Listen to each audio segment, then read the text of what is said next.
Welcome to Israel Now News. I'm Yochanan El-Rom. And I'm Erin Viner.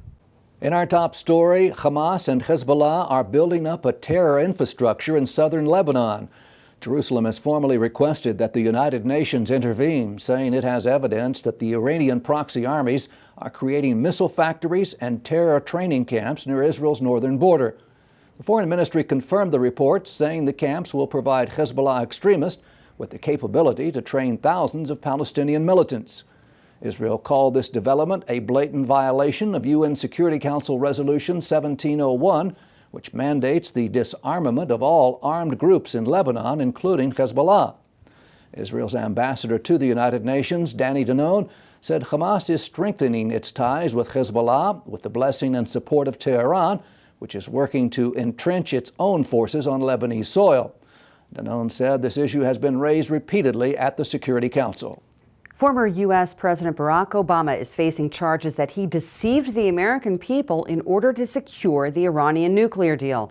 An investigation by the United States Senate claims that the Obama administration secretly sidestepped the sanctions against Iran and attempted to grant the hardline Islamic Republic access to the U.S. financial system. A report released by the Senate Permanent Subcommittee on Investigations revealed that the Obama White House tried to covertly bypass Iranian sanctions to elude congressional objections. It goes on to assert that the Treasury Department issued a license to a bank in Oman that would have permitted Tehran to convert over $5.7 billion worth of Omani rials into U.S. currency. At the time that license was issued, the Obama administration, the Treasury, and the State Department repeatedly denied that the White House was even considering any such actions that would have enabled Iran to gain access to the U.S. banking system. Fortunately, American financial institutions refused to cooperate, despite requests from Obama officials. Senator Rob Portman, the chairman on the Subcommittee of Investigations, said the Obama administration misled the American people and Congress because they were so desperate to reach a deal with Iran. U.S. President Donald Trump's summit with North Korean leader Kim Jong-un drew praise in Israel and high hopes that the president's hard stance will also succeed with Iran. Israeli officials across the political spectrum congratulated Trump on the significant breakthrough with North Korea. Public Security Minister Gilad Erdan applauded the American leader for the tremendous achievement and said perhaps a similar meeting between Trump and Iranian President Hassan Rouhani could also take place. Erdan said this summit proves that a policy of resolve and deterrence appears to be much more effective when facing tyrants.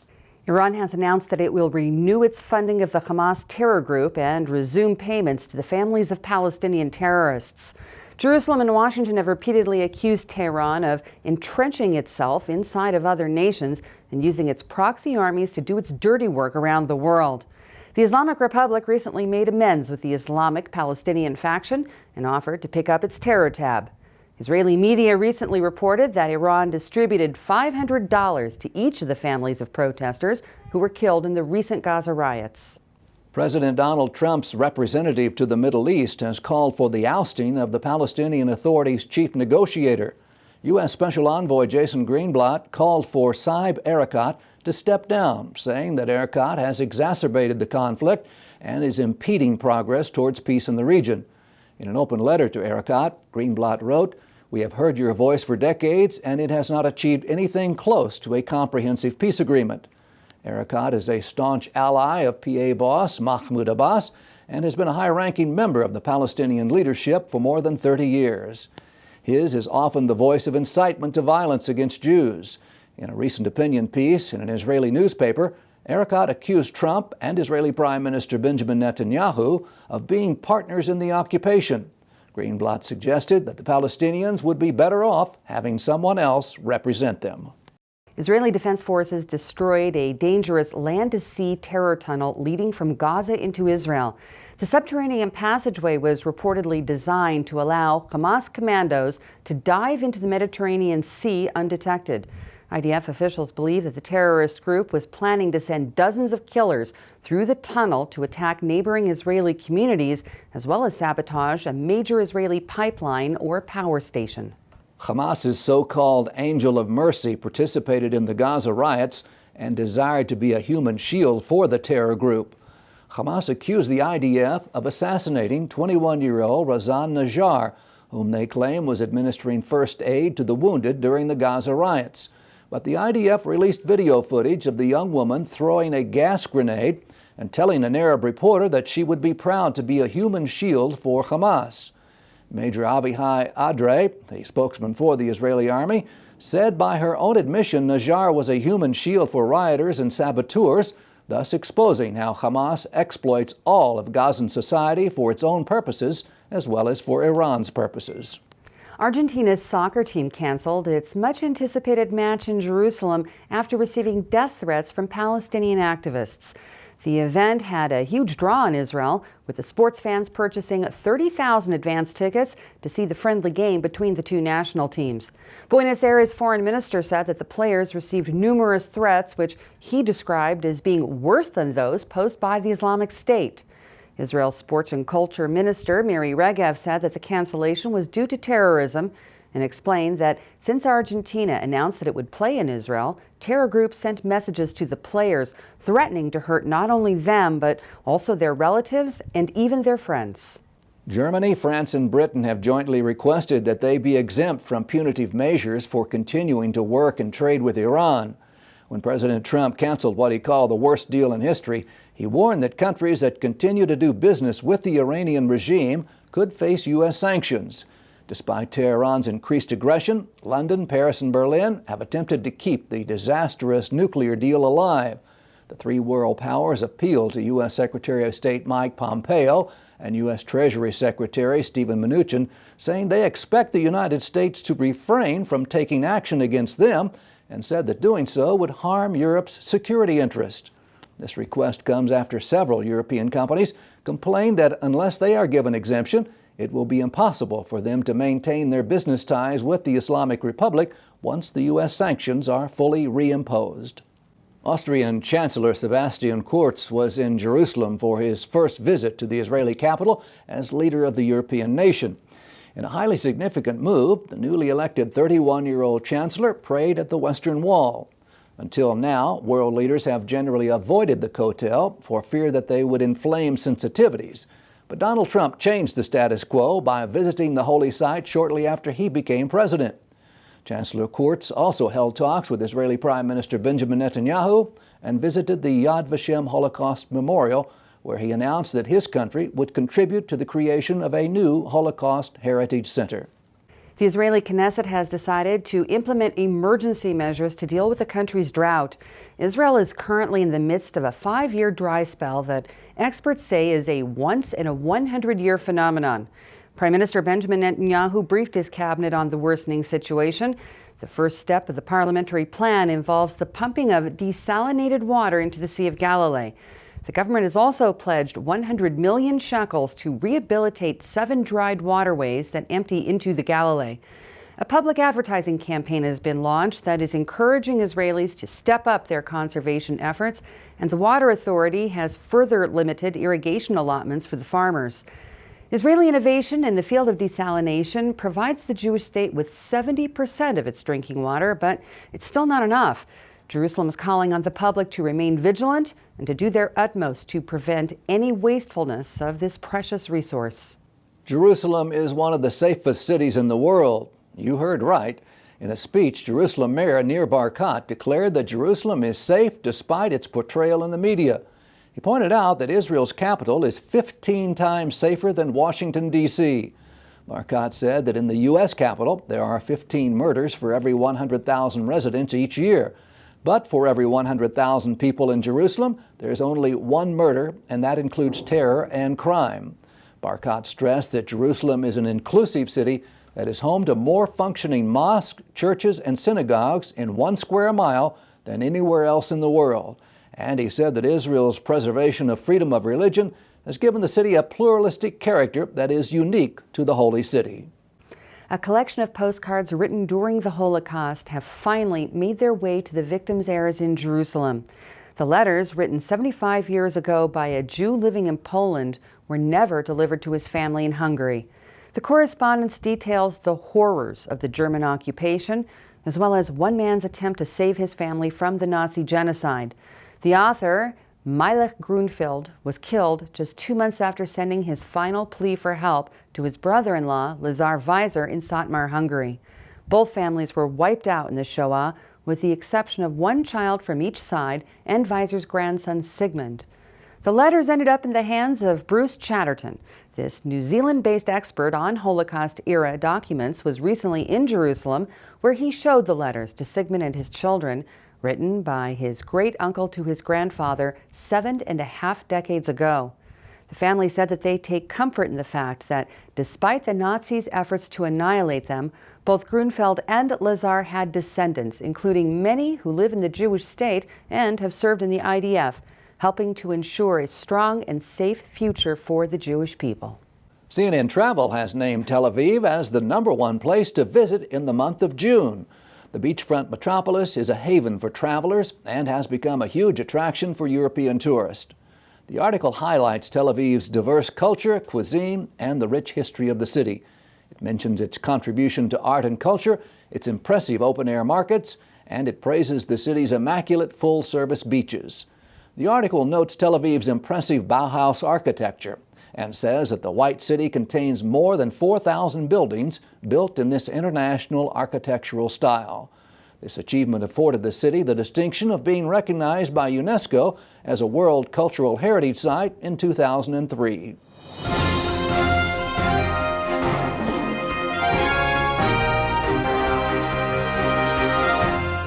That concludes the news portion of our show. Stay tuned for Ask the Source with Josh Reinstein.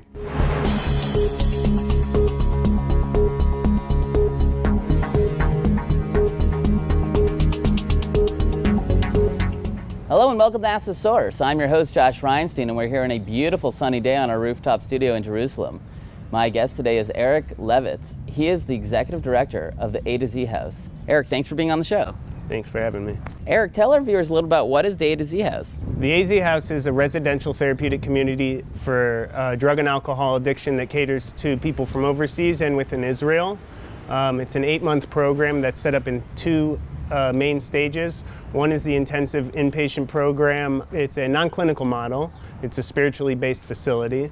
The residents for the first couple months are going to focus on their recovery, changing their behaviors, becoming good examples, learning how to contribute to society and function within a simulated community structure. The second phase of the program is designed to help them reintegrate into society, obtain a job, maintain a job, save money, and then move on with their lives. Their goal is to get them in, get them better, and then get them out into the real world so that they can regain a connection with their family and their community. Well, everyone knows about the opioid crisis in America, but I don't think many people understand how that affects Israel. Can you give us the connection? Sure. The problem in regards to Israel, it comes in two or three different ways. The first way is that a lot of Americans are coming over, to have Israel save them, so to speak. And some of them come over with undealt with problems that they hope a geographical cure will fix, and so they bring in certain difficulties over here to Israel. But that's not going to cause the main issue in regards to drug addiction here. It's just a small piece of it. Within the country, there are certain demographics that have higher addiction rates, so to speak, and I think that for many years it's been overlooked. It's maybe not important to deal with it, or because it's isolated and doesn't affect the general society, that it doesn't necessarily get dealt with. I also think that Israel generally is maybe 30, 50 years behind in attacking any kind of drug epidemic or drug problem. The other thing is that the Israeli mentality in general, just by nature, we're not really into surrendering at all. And so, when people have different types of problems, they don't necessarily want to admit it. They want to force their will. They want to try to figure it out. Anything but surrender. Anything but to throw up your hands and say, I've been defeated. I need help. I don't think that, societally speaking, Israelis are apt at asking for help. So wait, you're from Cleveland and you made Aliyah. How did you get involved in this? From age 13 to 22, I was in active addiction myself. I came from a great family. They're not at fault. The fact that we moved from New York to Cleveland when I was 7, that's not the reason. My struggles in school, that wasn't the reason. The reason is addiction just, it doesn't really discriminate. Lots of people have the same type of background that I have and don't have the same, didn't develop the same problems that I did. In 2012, I got sober for the last time. I went to a residential facility that is what our facility is modeled after, and it saved my life. And now here, how many people have gone through the program in Israel? Our program, we have had roughly 45 residents come through. And what is the results that you're seeing? Are people, getting cured and leading productive lives? Are people regressing? What kind of the reaction are you seeing from the people who go through the program? Of the people that show up and are open-minded, honest, willing, and get out of the way and relinquish that control, which is, essential for any kind of recovery, is to kind of surrender your will, if you will. Those people are successful. I can account for 25 people of the people that have come through, and I'm hesitant to incorporate the others into the statistic because these people came for, a free bed, for a few meals. They came in because they were, they slipped through the crack and were forced in, or, were not genuine in their desire to stop using. So they didn't really have a chance to begin with. I guess the number one criteria for our facility is someone really has to be done and want to change their life and want to turn their life around. We have a mostly evangelical Christian audience. How can they get involved with this process to help people with addiction here in Israel? Well, our facility it's a free facility. That's our model is based on, the idea that if we remove the dollar sign from the resident, it removes any kind of conflict of interest. That's what kind of generates a higher success rate, or the best success rate that you can find. So the place is, it relies completely on donations. It's a donation-based organization. We don't take government money. We don't take a tuition. We don't collect insurance. People come in, and they have to just want to be there, and they have a bed. So the community at large is ultimately responsible for keeping this asset available to the community. Eric, there are literally tens of millions of people watching this show. What message do you have for our viewing audience? There isn't any mental health disease. There isn't depression, schizophrenia, bipolar, or any physical maladies that anyone has that we prescribe homelessness to treat. Rock bottom is an emotional phenomenon, not a physical one. Addiction is diagnosed by a repeated behavior despite the consequence. So prescribing homelessness and neglect and abandonment is not how we're going to fix this problem. A lot of people think that that's what it takes in order for someone to finally get sober and clean, but it's not. Love, compassion, acceptance, support, that's what they find in the recovery community, and that's what ultimately saves them. Thank you, Eric, for being on the show, and thank you for tuning in to Ask the Source. I'm your host, Josh Reinstein. Now back to the studio.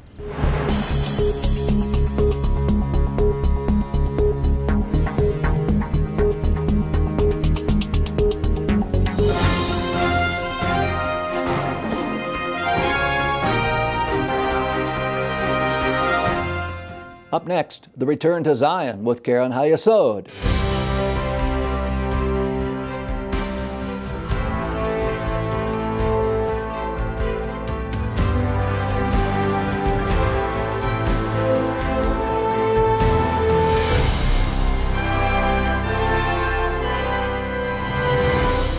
Shalom and welcome to the Return to Zion with Karen Hayesod. I'm Eliezer Moody Sandberg, World Chairman of Keren HaYesod, United Israel Appeal, the leading official fundraising organization for the State of Israel. Today, you will witness the fulfillment of biblical prophecy through the gathering of the exiles. God bless you from Jerusalem.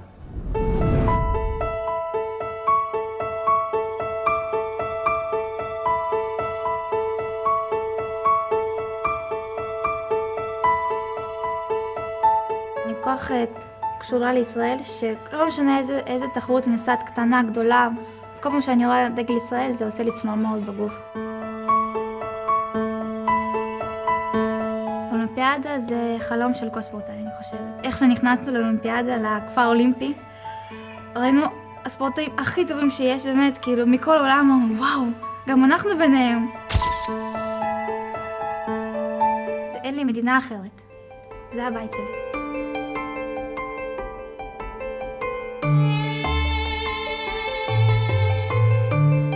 העלייה לישראל היא עוזרת להגשים לי את החלומות שלי, היא עוזרת לממש את השאיפות שלי ואת הפוטנציאל שלי כאומן. למרות שהמשפחה שלי היא משפחה יהודית, עד גיל 14 בערך לא היה לי שמץ של מושג מה זה להיות יהודי, חוץ מזה שזה לא הנושא שכדאי לדבר עליו בקרב החברים ובבית ספר ובמקומות ציבוריים בכלל. לא פחדתי לעלות כי ידעתי שאני לא אהיה לבד. לא פחדתי לעלות כי ידעתי שלמרות שאני עוזב את הבית והמשפחה שלי לא תהיה איתי, אבל יהיה מאחוריי גב.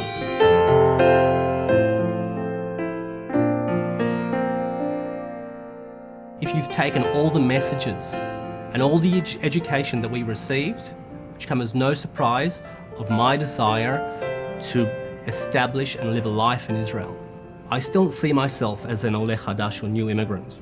My current role at Bank Leumi, which allows me to act as an ambassador both for the bank and for the State of Israel, makes me feel like I've come full circle. We have a people who, for the past 60 years, despite challenges, despite hardships, despite a war every decade, continue to succeed on an international scale. This is a land of modern-day heroes.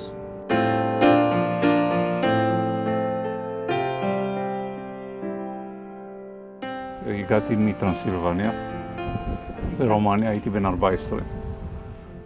כאן ראיתי פעם ראשונה חיבור בראייתי מדהים בין השורשים שלנו, תורת ישראל, עם ישראל וארץ ישראל. כל אחד מכם כאן יכול להגיע, כי נותנים לו את ההזדמנות, הרבה בזכות קרן היסוד והתרומות שאנשים טובים נותנים, להתחנך, לגדול ולהיות יום אחד מן הימים רופא, פרופסור באוניברסיטה, רב, מדען או אלוף בצה"ל. בלעדיכם התורמים היה קשה למדינת ישראל להתמודד עם האתגר הזה ולהבטיח שאנחנו לאורך זמן נממש את החלום שלנו להקים מדינה בטוחה ובית לעם היהודי.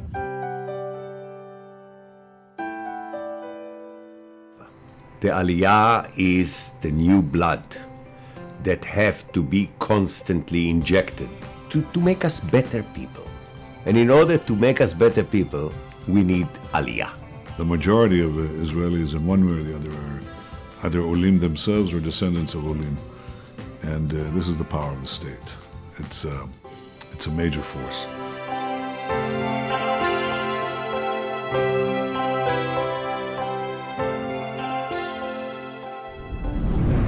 Come join Keren HaYesod in fulfilling biblical prophecy.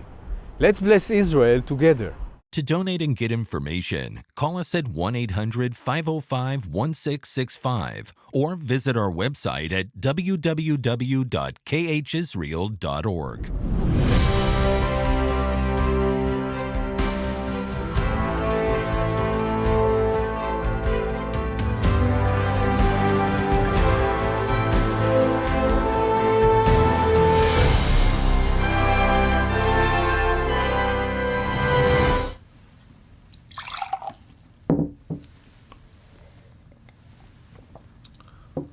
Today I'm going to make an unprecedented offer to Iran. It relates to water. The Iranian people are victims of a cruel and tyrannical regime that denies them vital water. Israel stands with the people of Iran, and that is why I want to help save countless Iranian lives. Here's how. Iran's meteorological organization says that nearly 96% of Iran suffers from some levels of drought. Issa Kalantari, a former Iranian agriculture minister, said that 50 million Iranians could be forced out of their homes due to environmental damage. 50 million. Millions of Iranian children are suffering due to mismanagement, to incompetence, and the theft of vital resources by the Iranian regime. Now, Israel also has water challenges. We've developed cutting-edge technologies to address them. Israel recycles nearly 90% of its wastewater. That's far more than any other country on earth. We invented drip irrigation. Our technology targets individual plants with exactly the nutrients they need for each plant. Israel has the know-how to prevent environmental catastrophe in Iran. I want to share this information with the people of Iran. Sadly, Iran bans Israelis from visiting, so we'll have to get creative. We will launch a Farsi website with detailed plans on how Iranians can recycle their wastewater. We will show how Iranian farmers can save their crops and feed their families. The Iranian regime shouts death to Israel. In response, Israel shouts life to the Iranian people. The people of Iran are good and decent.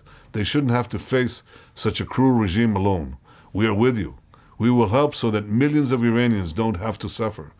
The hatred of Iran's regime will not stop the respect and the friendship between our two peoples. Lift up your eyes and look around. All your children gather and come to you. The biblical prophecy is unfolding right before our very eyes. The people of Israel are returning to the Promised Land after 2,000 years of exile.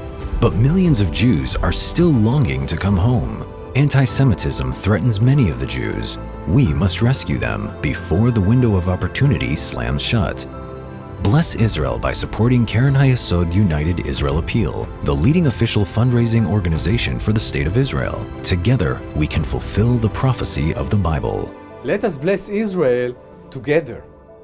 To donate and get information, call us at 1-800-505-1665 or visit our website at www.khisrael.org.